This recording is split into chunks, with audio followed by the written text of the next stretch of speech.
बिस्मिल्लाहिर्रहमानिर्रहीम। अस्सलामु अलैकुम। I am engineer Mohammad Ramzan, instructor of Falcon Education Zone Islamabad. हमने इलेक्ट्रोकेमिस्ट्री स्टार्ट किया था। उसमें हमने पढ़ा ऑक्सीडेशन क्या होता है, रिडक्शन क्या होता है, रिडॉक्स रिएक्शन क्या होता है, ऑक्सीडेशन स्टेट और उसके रूल्स पढ़े, उसकी कुछ एग्जांपल्स की और उसकी कुछ इक्वेशंस को सॉल्व किया। तो नेक्स्ट हम आज लेक्चर नंबर 5 के साथ स्टार्ट करते हैं, oxidising and reducing agents. What are oxidising agents? किसी भी केमिकल रिएक्शन के दौरान वो सब्सटेंस जिसकी रिडक्शन हो और दूसरे सब्सटेंस को वो ऑक्सीडाइज कर दे, that is called oxidising agent. किसी भी केमिकल रिएक्शन में वो सब्सटेंस जो खुद रिड्यूस हो जाए और दूसरे को ऑक्सीडाइज कर दे, that is called oxidising agent. The substance which are reduced in the chemical reaction and they oxidise the other reactants और substances in a chemical equation are called oxidising agents. Next है जी reducing agents. किसी भी chemical reaction में वो substance जिसकी अपनी oxidation हो और दूसरे सब्सटेंस को रिड्यूस कर दे, that is called reducing agent. यानी वो सब्सटेंस केमिकल रिएक्शन में जिसकी ऑक्सीडेशन हो, जो अपने आप को ऑक्सीडाइज करे और दूसरे सब्सटेंस को रिड्यूस कर दे, उसे हम कहते हैं reducing agent. The substance which reduces itself in the chemical reaction, which oxidizes itself in the chemical reaction and reduces the other substances or reactants in a chemical equation are called reducing agents। तो वो substance जो अपने आप को oxidise करे और दूसरे को रिड्यूस करे वो रिड्यूसिंग एजेंट है, और वो सब्सटेंस जो अपने आप को रिड्यूस करे और दूसरे को ऑक्सीडाइज कर दे वो रिड्यूसिंग, और जो अपने आप को ऑक्सीडाइज करे और दूसरे को रिड्यूस कर दे वो, जो अपने आप को रिड्यूस करे और दूसरे को ऑक्सीडाइज करे वो ऑक्सीडाइजिंग एजेंट है। तो इसके हवाले से कुछ एग्जांपल्स करते हैं। आपके पास एक केमिकल इक्वेशन है, केमिकल इक्वेशन में कहते हैं आइडेंटिफाई करें कि ऑक्सीडाइजिंग एजेंट कौन सा है, रिड्यूसिंग एजेंट कौन सा है। आपको इक्वेशन गिवन है CH4 + O2 gives CO + H2O। ये कंबस्शन का रिएक्शन है।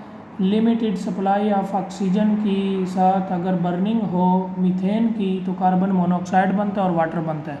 CH4 मीथेन है, O2 ऑक्सीजन है, तो इसके बदले में क्या बना, इसके नतीजे में कार्बन मोनोऑक्साइड और वाटर का मॉलिक्यूल।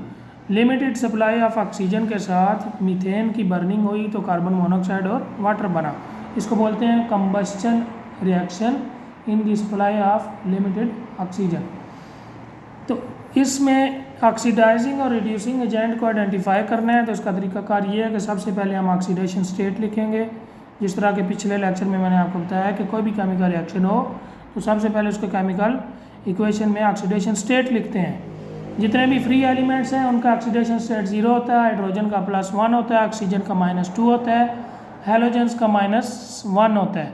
तो उस रूल्स को हम फॉलो करेंगे। तो फ्री स्टेट में ऑक्सीजन पड़ा हुआ है तो ऑक्सीजन का 0 होगा। CH4 में हाइड्रोजन का +1 होगा तो इसके 4 एटम है, 4 1 the 4, sum of all the oxidation state 0 होना चाहिए। तो 4 में -4 ऐड करेंगे तो आंसर 0 आएगा। तो इसका मतलब है कार्बन का -4 है, हाइड्रोजन का +1 और ऑक्सीजन का 0 है। इस तरफ देखें रिएक्शन के, तो ऑक्सीजन का -2 होता है तो ये -2 आ गया। -2 में क्या ऐड करें तो आंसर 0 आएगा, 2। तो इसका मतलब इधर कार्बन का 2 है। ऑक्सीजन का -2 होता है, हाइड्रोजन का +1 होता है, तो sum of all the oxidation state 0 हो गया। तो पहला स्टेप क्या था, ऑक्सीडेशन स्टेट लिखना है। दूसरे स्टेप में उन एलिमेंट्स को आइडेंटिफाई करना है जिनकी वैल्यू चेंज हो रही है। तो अगर हम गौर करें, कार्बन की इधर -4 है, इधर आके कार्बन की +2 हो गई है, और रिएक्टेंट्स में ऑक्सीजन का 0 है और इधर आके -2 हो गया। ठीक है जी। तो इसका मतलब है कार्बन और ऑक्सीजन अपनी वैल्यूज़ को चेंज कर रहे हैं। कार्बन की वैल्यू -4 से +2 हो रही है और ऑक्सीजन की वैल्यू -0 से -2 हो रही है। -4 से +2 का मतलब है कि कार्बन जो है वो इलेक्ट्रॉन लूज़ कर रहा है। कार्बन जब इलेक्ट्रॉन लूज़ कर रहा है तो उसकी ऑक्सीडेशन हो रही है, तो जिसकी ऑक्सीडेशन होती है वो रिड्यूसिंग एजेंट होता है। दूसरी तरफ ऑक्सीजन जो है वो इलेक्ट्रॉन गेन कर रहा है, तो इलेक्ट्रॉन गेन करने का मतलब है रिडक्शन हो रही है। तो इसका मतलब है ऑक्सीजन की रिडक्शन हो रही है तो वो ऑक्सीडाइजिंग एजेंट है। तो कार्बन की ऑक्सीडेशन हो रही है, ऑक्सीजन की रिडक्शन हो रही है।